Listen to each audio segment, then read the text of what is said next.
Pemirsa, Sri Kandi yang bertugas mencari KPK menghadapi tantangan yang berat bukan hanya karena sejumlah pihak masih meragukan kemampuan dari para Sri Kandi ini, tetapi memang mencari sosok pimpinan KPK memang bukanlah pekerjaan yang mudah. Saat ini KPK bisa dikatakan sedang berada dalam titik nadir karena selain kasus-kasus kriminalisasi yang dialami oleh KPK, KPK saat ini juga sedang tersungkur dalam sejumlah ini kita sebut gelombang gugatan pra-peradilan yang datang terus bertubi-tubi kepada KPK. Nah, dalam situasi yang seperti itu, mampukah sebetulnya tim pansel KPK menemukan sosok-sosok pimpinan KPK? Yang pertama harus mau mendaftar menjadi calon pimpinan KPK, dan yang kedua memang memenuhi kriteria untuk pemimpin KPK. Kami akan membahasnya, tetapi sebelum itu pemirsa kita simak dulu informasi berikut ini. 9 Sri Kandi yang akan memilih calon pimpinan KPK ini menyadari beban berat yang harus mereka sandang. Mencari pimpinan KPK di saat lembaga anti rasuah ini dalam posisi lemah membutuhkan kerja keras dan kejelian. Sadar akan tantangan, Sri Kandi 9 ini bertindak hati-hati. Langkah pertama yang akan dilakukan adalah mendengar dan meminta masukan dari beragam tokoh dan tokoh yang lebih senior dalam pemberantasan korupsi. Mengingat masih ada sejumlah pihak yang meragukan kemampuan mereka. Namun juru bicara para Sri Kandi ini, Betty Alisabana, mencoba meyakinkan mereka siap dan memiliki kemampuan menjalankan tugas. Di sini orang-orangnya bukan juga orang-orang baru juga ya, jadi masing-masing dari kita mempunyai background dan exposure terhadap masalah-masalah korupsi dari berbagai aspek, dan itu sebabnya saya rasa tim ini dipilih. Mengingat tugas berat yang diemban, sudah selayaknya tim ini bisa bertindak independen. Presiden Joko Widodo sendiri sudah menjamin tidak akan mengintervensi kerja panitia seleksi KPK ini. Jika Presiden saja tidak akan mengintervensi, seharusnya para Sri Kandi ini juga mau membebaskan dirinya dari beragam kesibukan yang bisa menimbulkan benturan kepentingan. Menurut saya yang bisa sedikit mengganggu kalau kemudian tidak diperhatikan atau tidak dijawab dengan detail. Soal adanya anggota pansel yang double pansel. Misalnya Mbak Tuti, Prof. Harpis Tuti, yang pada saat yang sama juga ketua pansel di Komisi Yudisial. Ini kan bisa mengganggu kerja pansel nih.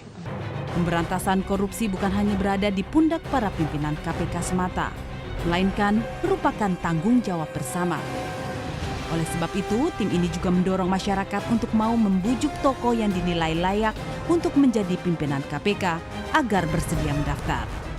Dan teman-teman semua di sini tentunya punya kuping di mana-mana kan, punya banyak relasi teman dan sebagainya yang bagus-bagus gitu.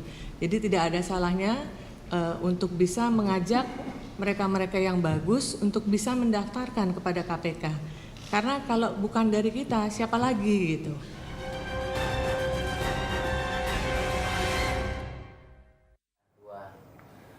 Nasib KPK di tangan pansel, tugas berat 9 Sri Kandi, itulah yang menjadi topik kami pada hari ini. Pemirsa, saya langsung ke juru bicara dari tim pansel KPK, Ibu Betty. Ibu Betty, seminggu sejak diumumkan apa saja kerja yang sudah dilakukan oleh tim pansel KPK? Ya, jadi hari Senin kita bertemu dengan Presiden, habis itu kita langsung bekerja Senin dan Selasa memfinalisasi pengumuman dan juga tahapan-tahapan yang akan dilakukan di dalam proses seleksi. Kemudian Selasa kita sudah mengumumkan undangan untuk pendaftaran. Pendaftarannya sendiri dibuka tanggal 5 sampai 24 Juni. Oke. Ya, jadi kemudian hari ini dan hari-hari selanjutnya kita banyak mengundang berbagai pihak untuk kita mendengarkan terutama situasi dan tantangan-tantangan yang dihadapi. Dengan demikian kita bisa mempertajam materi-materi seleksi. Apa pesan yang disampaikan oleh Pak Jokowi yang betul-betul melekat, sangat membekas gitu ya, sampai-sampai tim pansel KPK ini benar-benar menjadi fokus utama dari tim pansel KPK? Ya, sebenarnya beliau menyampaikan 3 hal ya. Yang pertama, beliau percaya kepada tim ini karena tim ini sudah dipilih dengan hati-hati dan beliau tidak akan mengintervensi. Kemudian pesan kedua, tim ini sengaja dipilih dengan latar belakang yang beragam karena kita melihat, beliau melihat bahwa masalah korupsi itu sekarang semakin canggih, ya, semakin kompleks, dan untuk mengatasinya dibutuhkan disiplin ibu yang beragam. Demikian juga pimpinan KPK nantinya membutuhkan tim pimpinan KPK yang beragam dan komprehensif. Itu pesan kedua. Dan pesan yang ketiga, beliau menyampaikan bahwa kita membutuhkan KPK yang berwibawa, KPK yang kredibel, dan tugas kita adalah bagaimana mencari pimpinan-pimpinan Ngomong-ngomong KPK. soal KPK yang berwibawa, KPK yang berkredibel, kalau kita lihat ini baru saja KPK kalah lagi dalam gugatan pra-peradilan. Memang tim pansel KPK mungkin tidak berkaitan langsung dengan hal tersebut, tetapi kalau Anda melihat situasi KPK saat ini sepertinya sedang terpuruk sekali. Menurut pendapat Anda? Tugas kami melihat ke depan, ya. Jadi apa yang terjadi di KPK sekarang kita jadikan pelajaran dan dijadikan penajaman materi untuk memilih pimpinan KPK ke depan. Kita melihat bahwa pimpinan KPK ke depan selain integritas yang memang harus, kedua harus mempunyai pengalaman dan kapasitas kepemimpinan dan manajemen, ya. Kemudian ketiga harus independen, dan yang keempat harus punya kompetensi. Dalam hal kompetensi ini, siang ini kita mengundang tim KPK, ya. Kebetulan mereka sudah melakukan suatu studi untuk semua sahabat-sahabat Sariusada dan sahabat SGM bisa ikut menikmati aneka hiburan, kemudian kita membangun generasi bangsa yang bagus di masa depan melalui pengembangan dan dukungan gizi yang baik buat anak-anak. Saya selalu menggunakan cat berkualitas dalam menyempurnakan sebuah kreasi. Saya percaya cat tembok Avitex. Yang kita perlukan adalah rumah indah dengan warna tahan lama. Kita percaya pada Avitex. Itu kan manusia setengah dewa, kan orang kepinginnya seperti itu. Nah, saya sering bilang bahwa kalau kemudian yang ingin kita pilih itu adalah manusia setengah dewa, maka pansel KPK ini orang yang benar-benar ya di atas semua itu gitu loh. Karena dia akan menyeleksi orang-orang yang seperti itu, maka mereka punya kriteria di atas itu. Nah, itu harapan kita kepada pansel calon pimpinan KPK.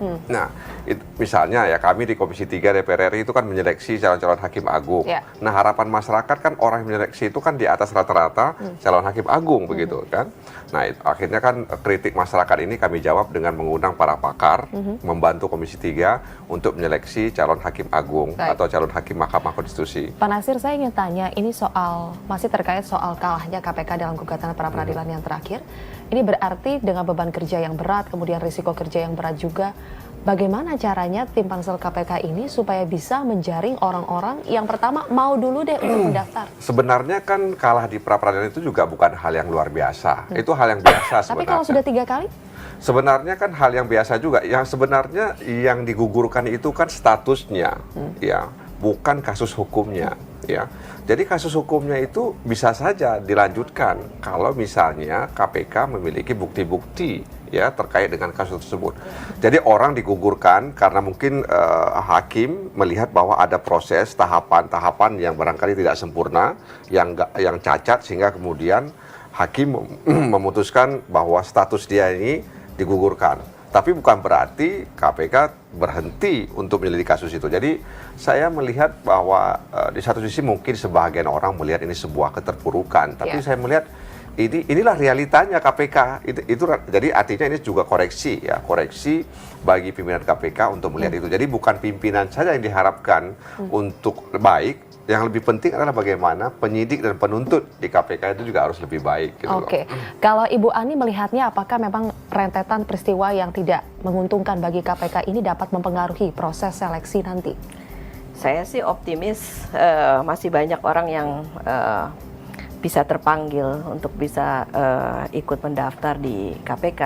Apalagi kalau proses penjaringannya itu juga bukan hanya menunggu, tetapi juga pansel ini bisa proaktif juga mencari orang-orang yang Jemput kira-kira bola, ya? kredibel, capable, sesuai dengan kriteria-kriteria yang tadi disampaikan oleh Ibu Betty gitu ya. Bukan hanya yang ada di Jakarta, tapi juga mungkin orang-orang yang baik-baik itu juga tersebar ada di beberapa tempat di Oke, Anda Indonesia. optimistis, tetapi kalau dari segi angka, apakah Ibu Betty sudah punya angkanya?